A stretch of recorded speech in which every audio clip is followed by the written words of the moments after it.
बिस्मिल्लाहिर्रहमानिर्रहीम, अस्सलाम वालेकुम, वेलकम टू अनदर व्लॉग। आप देख रहे हैं छोटा चिड़िया घर। अगर अभी तक आपने हमारे चैनल को सब्सक्राइब नहीं किया तो सबसे पहले सब्सक्राइब कर लें ताकि पैरट्स की हेल्थ एंड केयर के वाले जितनी भी इंफॉर्मेटिव वीडियोज़ हैं वो आपको टाइम टू टाइम मिलती रहें। तो वक्त जाए के बगैर चलते हैं आज के हम अपने टॉपिक की तरफ। लेकिन टॉपिक स्टार्ट करने से पहले मैं आपको एक बात बताता चलूँ कि मैंने पहले भी आपको बताया ये मेरी हॉबी है। तो जितना नॉलेज मेरे पास होता है मैं कोशिश करता हूँ कि वो सारा का सारा नॉलेज आपके साथ शेयर कर दूँ। हाँ, कोई कमी कोताही रह जाती है तो आप मुझे बता दिया करें, इंशाल्लाह मैं ट्राई करूँगा कि नेक्स्ट टॉपिक के अंदर उसको भी कवर कर दिया करूँगा। तो आज मैं जिस टॉपिक को डिस्कस करने जा रहा हूँ वो सोकड़े का है, यानी कि सीप। तोते के अंदर जो सीप की बीमारी है उसके सिम्टम्स क्या हो सकते हैं, उसका हम डायग्नोस किस तरह से कर सकते हैं और उसका ट्रीटमेंट हमने क्या करना है। तो उसके कुछ रीज़न हैं वो मैं आपको बताऊंगा कि आपने उस हवाले से डायग्नोस करना है कि आपके तोते को सीप की बीमारी हो रही है या उसमें ये सिम्टम्स हैं, सीप की बीमारी हो रही है और हमने इसका ट्रीटमेंट करना है। लेकिन इससे पहले मैं आपको एक और बात बता दूँ कि इट्सल्फ सोकड़ा या सीप कोई बीमारी नहीं है, लेकिन कई बीमारियों की वजह से ये बीमारी लग जाती है।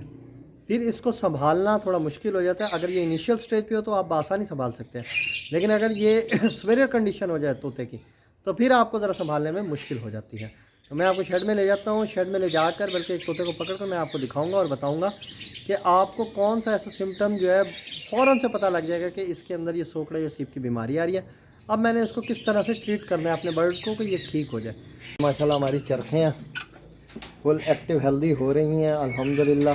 इसी की मलहिका हमने बनाई हुई है अपनी लव बर्ड्स कॉलोनी, जो मैंने आपको मुतअद्दिद बार दिखाई है। ये सामने हमारे एक बर्ड बैठा है, इसी को ही हम पकड़ लेते हैं लव बर्ड को। तो जी ये हम बर्ड को शेड से बाहर निकाल आए हैं और मैं अब आपको इसमें थोड़ा एक सिम्टम बता दूं। ये आप देख रहे होंगे इसके चेस्ट के नीचे यहाँ पे एक हड्डी सी होती है, ये इस तरह से। अब इसके तो पर वगैरह आ गए हैं तो ये इस तरह क्लियर नज़र नहीं आ रही होगी। ये देखें, ये आप देख रहे होंगे कि इसके चेस्ट की जो हड्डी होती है ना, ये जो इसका पोर्शन होता है सारा, ये यहाँ से लेके इसकी गर्दन से लेके और यहाँ तक का, पंजों तक का, ये जो पोर्शन होता है इसका, ये बिल्कुल वीक हो जाता है। इतना वीक हो जाता है यानी कि ये बर्ड ना फ्लाई कर सकता है और ना ही सही से खा सकता है दाना, और एक साइड पे होकर बैठा रहता है। अब ये देख लें माशाल्लाह कितना हेल्दी एक्टिव है ये पोर्शन इसका, बिल्कुल हेल्दी एक्टिव फुल किया हुआ इसने, भरा हुआ पेट को। तो इस तरह से आप ये डायग्नोस कर लेते हैं कि इसको सीप की बीमारी है।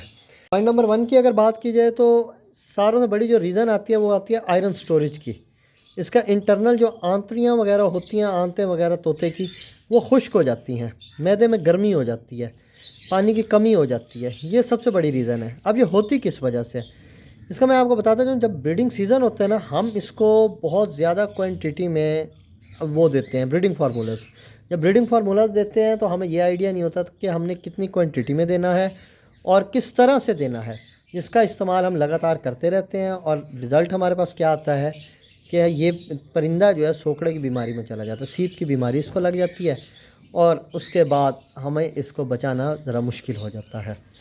अच्छा, अब पॉइंट नंबर 2 की बात करें तो मैं आपको बता दूं, ये जो इसकी बीक होती है, ये चोंच जितनी है ये नॉर्मल चोंच है। जब ये चोंच यहाँ तक आ जाए, ये इस पोर्शन तक, दूसरी चोंच तक, तो ये दाना शाना नहीं खा सकता। जब ये दाना नहीं खा सकेगा, डाइट दूसरी नहीं ले सकेगा, सॉफ्ट फूड वगैरह नहीं ले सकेगा, तो डेफिनेटली सी बात है इसने सीप में चला जाना है। अब इट्स सब सीप कोई बीमारी नहीं है, मैंने आपको पहले बताया। पहले मैंने आपको पॉइंट बताया आयरन स्टोरेज का इशू हो जाता है। दूसरा जो इशू होता है वो इसकी डाइट प्रॉपर नहीं जा रही होती स्टमक में, जिसकी वजह से ये बीमार हो जाता है। बीमार होने की वजह से फिर सीप में कन्वर्ट हो जाता है आहिस्ता आहिस्ता। फिर इसका ये वाला पोर्शन सारा वीक हो जाता है और तोता हमारे पास एक्सपायर हो जाता है। थर्ड वन रीज़न मैं आपको इसकी ये बता दूं कि हम जिस टाइम ब्रीडिंग सीज़न होता है इसको दाना बहुत गर्म देते हैं। जो वो हम दाना देते हैं उसके बाद हम इसके साथ कोई सॉफ्ट फूड वगैरह प्रोवाइड इतना नहीं करते जो कि हमें करना चाहिए। और अगर सीज़न ऑफ भी हो गया तो हम टाइम टू टाइम इसको सॉफ्ट फूड वगैरह प्रोवाइड करते रहें। मोस्टली लोग नहीं करते प्रोवाइड, तो डेफिनेटली सी बात है तोते का क्या होगा, उसने बीमार हो जाना है। दोबारा जो उसने गर्म दाना खा खा के ब्रीडिंग देते रहना है आपके पास, एकदम उसके जो है सीप की बीमारी लगनी है और उसने एक्सपायर हो जाना है। फोर्थ वन रीज़न मैं आपको बता दूं कि परिंदा जब स्ट्रेस में आ जाता है तब भी इसको सीप की बीमारी लग सकती है। पॉइंट नंबर 5 में मैं आपको बताऊंगा कि जिस टाइम अगर मेल या फीमेल में से कोई एक पीस एक्सपायर हो जाता है, उस टाइम भी तोता थोड़ा सा स्ट्रेस में आता है और इसको सीप की बीमारी लग जाती है। तो आपने कोशिश ये करनी है कि आपका परिंदा स्ट्रेस में ना आए। अब स्ट्रेस से आपने इसको फ्री किस तरह से करना है, स्ट्रेस फ्री रहे आपका तोता, तो आप कोशिश करें कुछ टॉयज़ वगैरह ले लें। जो अगर कोई एक पीस आपके पास एक्सपायर हो गया है या आपका पेयर ही उसमें है स्ट्रेस में, तो आप कोई टॉयज़ वगैरह इसके केज में लगा दें, ब्रीडिंग बॉक्स वगैरह हटा दें और इसको जो है इंजॉय करने दें। ये स्ट्रेस फ्री होगा तो इंशाल्लाह ये सीप की बीमारी भी ख़त्म हो जाएगी।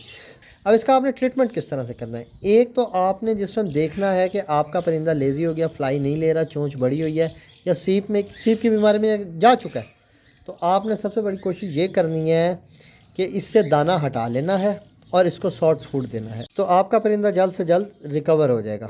इसके अलावा मैं आपको बताता जाऊं कि आपने इसका ट्रीटमेंट करना है। अक्सर आपने दही देखी होगी, दही के जो कुंडे होते हैं उसमें दही ने अपना पानी छोड़ा होता है, तो वो 3 चम्मच पानी के लेके 2 चम्मच सादे पानी के लेकर इसको मिक्स कर कर अपने बर्ड्स को वो पिलाएं।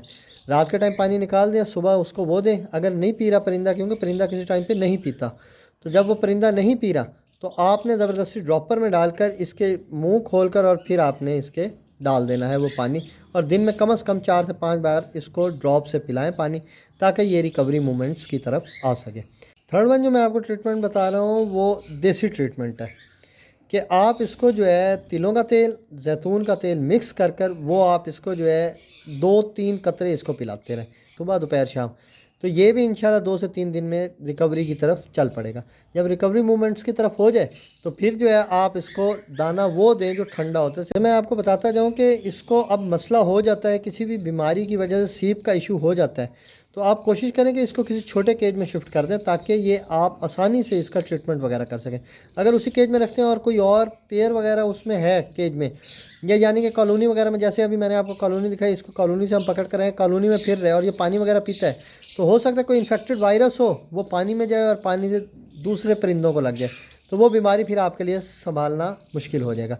ये थे जी आज का टॉपिक हमारा, जिसमें मैंने आपको कोशिश की है कि मुकम्मल तर सीप का बताऊँगा, ये सीप की बीमारी लगती कैसे है, इसके रीज़न्स क्या होती हैं, इसको डायग्नोस किस तरह से करना है, इसका ट्रीटमेंट किस तरह से करना है। इस तरह की इन्फॉर्मेटिव वीडियोस देखने के लिए हमारे साथ जुड़े रहिए। फिर मिलेंगे एक नेक्स्ट वीडियो के साथ। Thank you very much. अल्लाह हाफिज़।